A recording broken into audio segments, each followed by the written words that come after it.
Hello, Gus Porstera here again, and we're talking about the Reports on Demand case study that we recently released. And in this video, what I'd like to do is do a little bit of a deeper dive. In the previous video, I described the high-level workflow in terms of all the different automated steps that we've developed. But what I'd like to do now is take you back in time to when we had a manual process that we used, and we had to think about how do we convert that into an automated process and just show you the thought process behind it. And I'm just going to take one simple example from that. There's a lot in these processes, but these diagrams do actually start to make sense after a while. But I'll try to not get too in the weeds here. What you can see here is along the top are the different phases of our new report build out process. And I'm going to be focusing in on phase D here, the data collection. And then along the y-axis here, you've got different roles. These are called swim lanes that go across the phases. So it's a swim lane diagram, and it describes what each of these different people are doing and are responsible for within the process. But now we have to think about it from the standpoint of an automated workflow is not going to have these people involved in doing the work all the time. It's going to be automated. So when we started to think about our new workflow, these swim lanes then were replaced. Instead of being people, those swim lanes then became different systems talking to each other and working through the workflow together. So I'm going to just jump down here into phase D, data collection. And I won't take you through all of this, but you can see at a high level that most of the work here is being done by the survey manager.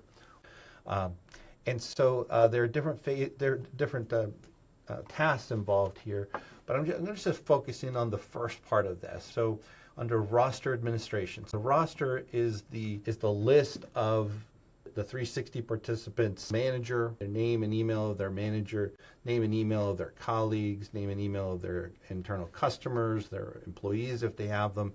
So the participant is going to give us their roster, and so that way we can then go and survey those folks to get feedback on that participant. And that roster becomes very important because those are the people we're sending the survey out to. And if we don't send it to the right people, if the email addresses are wrong, if the names are misspelled, it can cause problems in terms of collecting data. So we need to make sure that all that is correct. And so a big part of the survey manager's job is to make sure that that roster is accurate. So we receive the completed form for each participant, and then you can see here there's a step that says confirm roster with CPOC, which is the client point of contact. So there's someone in our client organization who is the counterpart to our survey manager, and the two of them sit down and they look through the rosters and they make sure that the names are correctly spelled, that the email addresses are correct, and that there's a right number of people identified for each of these different participants, and the right number of respondents. Because if you have too few respondents, then you're going to wind up with very weak results, not meaningful, not robust. If only a few people respond to the survey, that doesn't mean as much as if you have 15 or 16 or 20 people responding to the survey. So it's important that we start off with a good sample size in our roster, and then we know that not everybody will respond. But if we start off with a big enough sample size, then we should finish with a robust enough sample that the results of the report are meaningful. So very important that that gets checked as well. And you can see that's just one little step in here, and that's just a survey manager sitting down with the client point of contact and checking those and making sure it's all right. Well, that works, in a manual process where you're having that conversation, you're sitting down checking all the names. That works okay if it's a small number of participants, right? Maybe 5 or 6, 10, 15. At some point, though, for each of those participants, you've got, say, 20 different names that you have to check and 20 different email addresses. After 4, 5, 6, 7, 10, 15 of those, it starts to get to be pretty onerous. And we're trying to design this workflow, this automated workflow, to be able to handle hundreds a day and thousands a year. You don't want to create a step where any one person is going to have to now sift through a whole lot of information and hold up the whole process. So While it's just a one little step in this little workflow, it is a really important one. And so when we go to automate it, I'm going to switch over now to a different workflow. This is the ROD workflow, the reports on demand, the fully automated version of this process. And now you can see we had to come up with a different way of doing it. So it wasn't just as simple as just replacing the survey manager with something else. We had to, with the technology, we had to figure out a different method for confirming that we had the right participant and we had the right respondents and so forth. So just with the participant, one of the things that we did was when a participant submits their intake form, right, they say, yes, I want to get a 360 assessment, and they submit that, then before we do anything else, we want to get approval from someone at the client organization who's an authorized sponsor who can sign off on that participant going through the process. So basically telling us, yes, this person is an employee, they are eligible to go through a 360, and that's all we need. But that helps to confirm it. And so an email is automatically sent to the sponsor that corresponds with that particular participant, and they basically get a yes or no question. Are they approved to proceed or no? If they're not, then we bounce them from the process.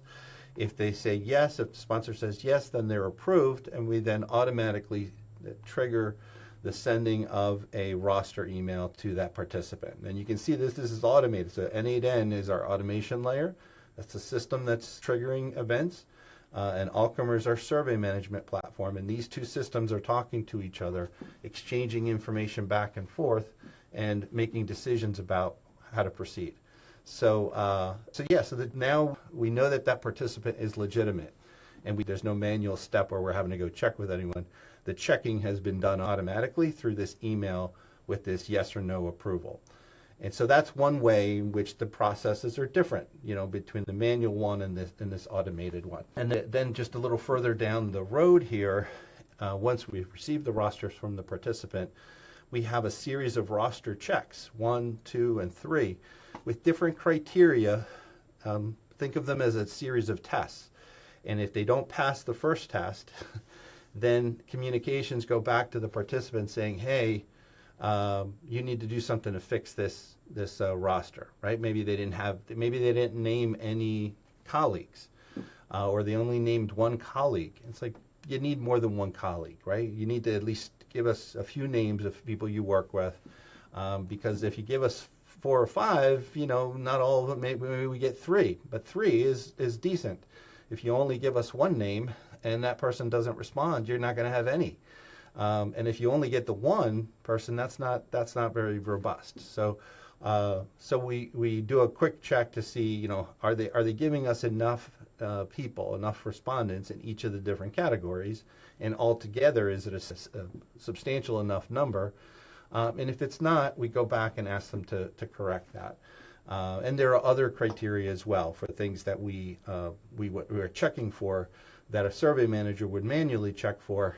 Now, instead of us, a survey manager sitting down and having a conversation with the client point of contact and going through everything line by line, taking a long time, now it's just having direct communication with a sponsor, direct communication with the participant, and resolving the differences, resolving any issues quickly through that interaction.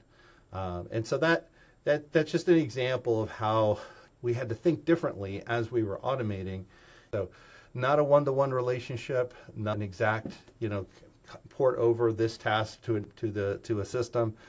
It's really about rethinking what is it we're trying to do here and how are we going to do it in order to accomplish the same goal, which at the end of the day, as far as the roster administration goes, it's to make sure we have a good roster that's going to yield a meaningful report. And so that's the goal. How we get there is, I just wanted to give you a taste of what it's, to do some of this process remapping that has to happen as you're automating a workflow.